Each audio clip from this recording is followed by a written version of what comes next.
Today we're going to try to finish up the remainder of the cell chapter talking about the different cell parts. So, we had last time, in the previous video, we were talking about the endomembrane system, which is a bunch of organelles that are related to one another, where pieces of membrane sort of break off and carry things back and forth. So we're finishing that up. We've talked about the rough and the smooth endoplasmic reticulum. We talked about the Golgi apparatus. And so we're going to start today by talking about lysosomes. So lysosomes are specialized little sacs, little compartments, and what they do is they digest food, and they also can break down damaged organelles. And checkpoint question, they ask, how is it like a recycling center? Well, they don't just dump everything, break it down, and that's the end. Because when they break things down, those basic molecules can be recycled and then reused over again.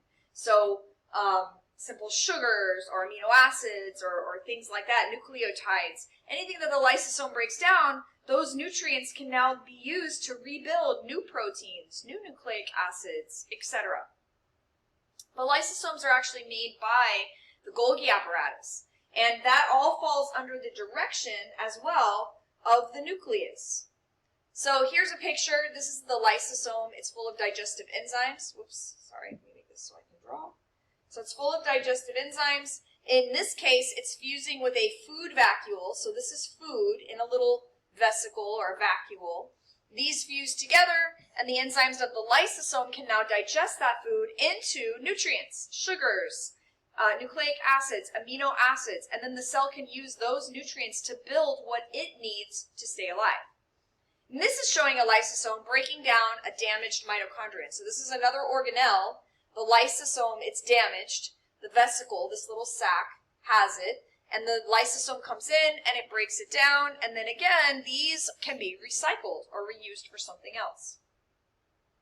Now, vacuole is kind of a general name for a vesicle that stores things. In animal cells, the vacuoles are very small. They're not something you would really probably notice. But in plant cells and in some protista, which are, remember, another kingdom of single-celled eukaryotic organisms, they have some specialized vacuoles. So they have a variety of functions. In protists, they can be what's called a contractile vacuole, which I'm going to show you a picture of in a second. It looks almost like a little star, or a flower, kind of like this. And what happens is this little microorganism lives in fresh water. Fresh water can leak into this organism, and it could explode if it didn't have a way of getting rid of the extra water coming in.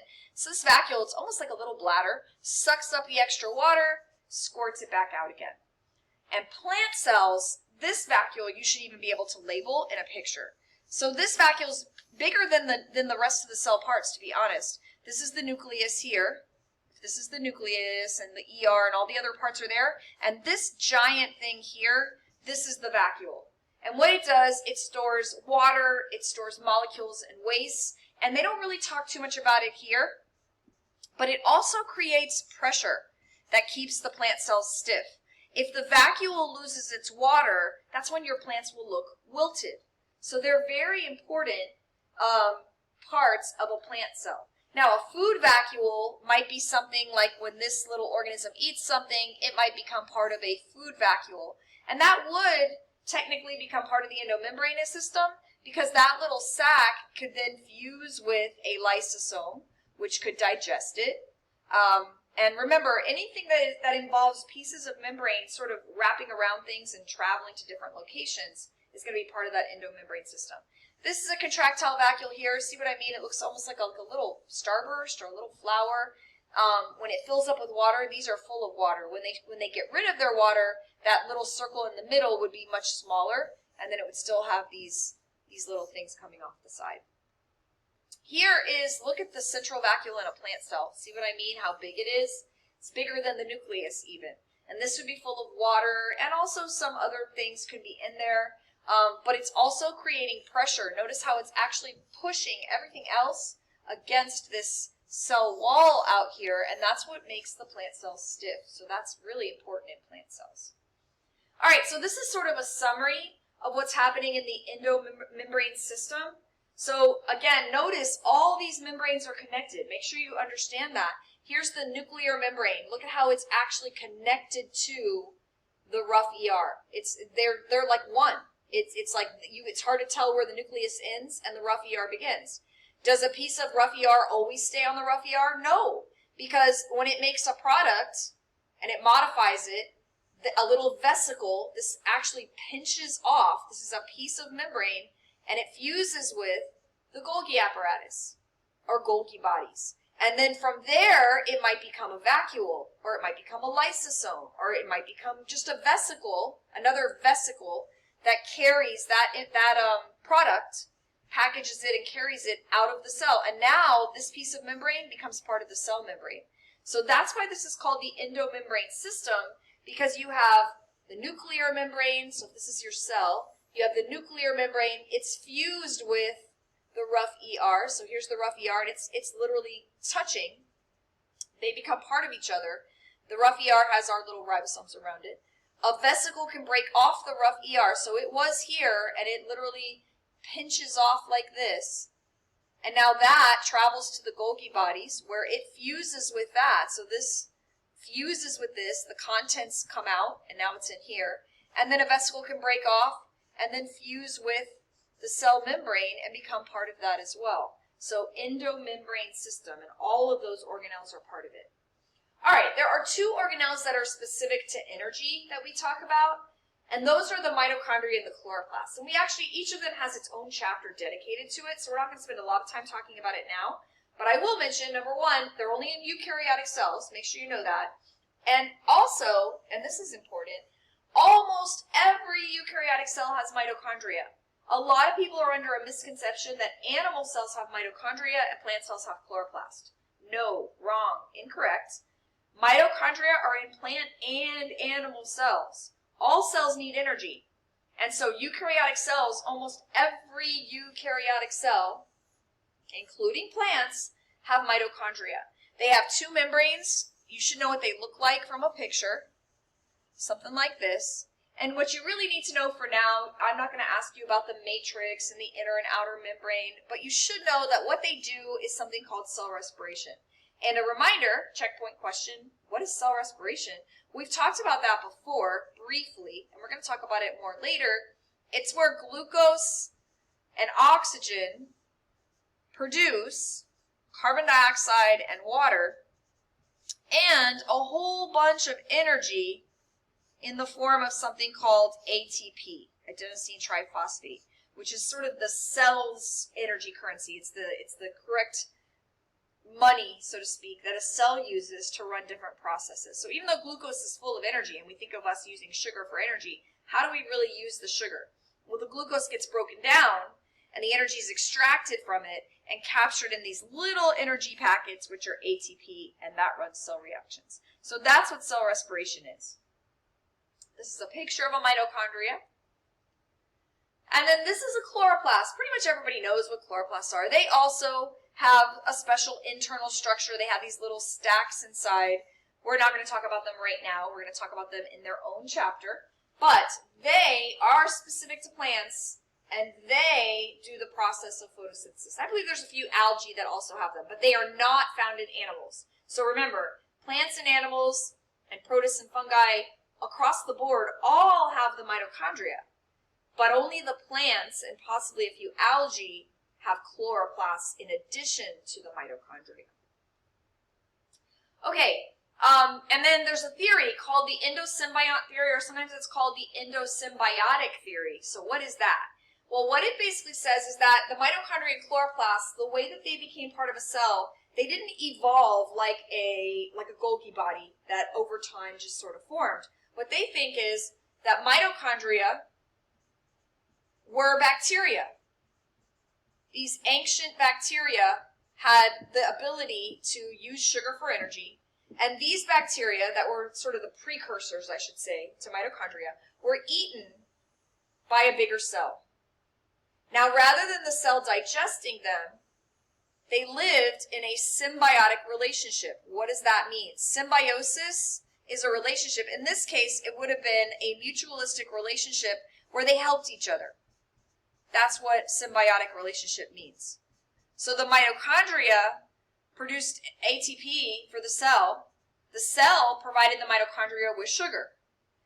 And then over time, they lost their ability to live on their own, and they became a permanent part of the cell. So that's called endo, as in inside, symbiont, because they worked in a relationship, endosymbiont theory. And it applies to two organelles, the mitochondria and the chloroplast. Now, why would all cells have mitochondria, but not all have chloroplasts? Because what we think is this event where the cell ate the mitochondria happened first. And then later on, some cells also ate a precursor to what became the chloroplasts. They already had mitochondria at that point. So this is a mitochondria. This one is a chloroplast. This cell eats the chloroplast and ultimately evolves into plant cells. The cells that never ate chloroplasts ultimately evolve into the other kingdoms. And they still have the mitochondria, but they don't have chloroplasts. And that's the only way it would make sense. If you had an original cell and some of them ate mitochondria and some of them ate chloroplasts, then plant cells wouldn't have mitochondria. So it has to be that the cells ate the mitochondria first. By the way, there is evidence of this, and they don't really talk about it for some reason in your chapter, but I will mention it. Two pieces of evidence that highly support that this theory happened. Notice how the mitochondria and chloroplasts as well have a double membrane, two membranes. Why does that support endosymbiotic theory? Because when a cell eats something, it's not like when we eat food and we just digest it. When a cell eats something, a piece of the cell's membrane becomes part of that. It wraps around and becomes another layer around the thing the cell ate. So if a mitochondria was a cell on its own and it was eaten, that's exactly what you'd get. You'd have its original membrane, and then you'd have this second membrane that would be the piece of cell membrane from when the cell ate it. And mitochondria and chloroplasts both have double membranes. The other thing about mitochondria and chloroplasts is they have their own DNA. If they were bacteria that lived on their own, isn't it true they would need to have their own DNA? Because bacteria have DNA, all living cells have DNA. Well, it turns out mitochondria and chloroplasts, they have their own DNA. They can reproduce themselves within our cells. They can't live on their own. And so the fact that they have their own DNA shows that they could have been a living thing at one time, and the fact that they have two membranes shows they could have been eaten by another cell. So that's endosymbiotic theory. All right, the last part of this is about the cytoskeleton and cell surfaces. So the cytoskeleton, very quickly, basically the cell, it's not just cytoplasm and everything's just freely floating around. There are little fibers inside the cell, the cytoskeleton. They're made of different things, and they do things like keep the shape, anchor the organelles, allow the organelles to move. Amoeboid movement, which is like where a cell moves like an amoeba, where it has like pseudopods and it can extend its pseudopods to move. Muscle contraction, how do your muscles contract? And cilia and flagella, which are the little hairs and the long tail on things like a sperm. All of those are made out of different types of cytoskeleton.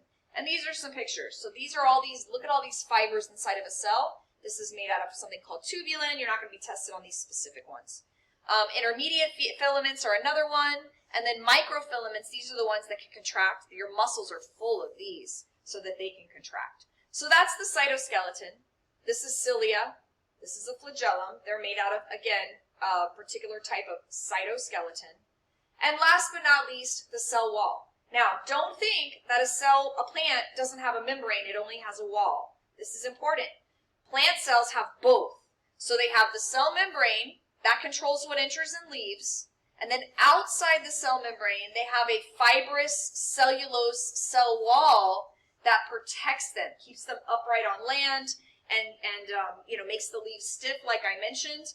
And so that, make sure you know the difference between a cell membrane and a cell wall. All cells have a cell membrane. Only some cells have a cell wall. Plants they mention here, but fungi also have cell walls. And a lot of protists also have cell walls. And actually, bacteria, a lot of bacteria have cell walls. So cell walls are very common. The one group that doesn't have it is animals. But they all have a cell membrane, whether they have a cell wall or not. So just make sure you know that. All right, and that's it. If you go through the rest of this on your own, this is a summary. It's got nice close-up shots of everything. And then there's a list of things that you should know.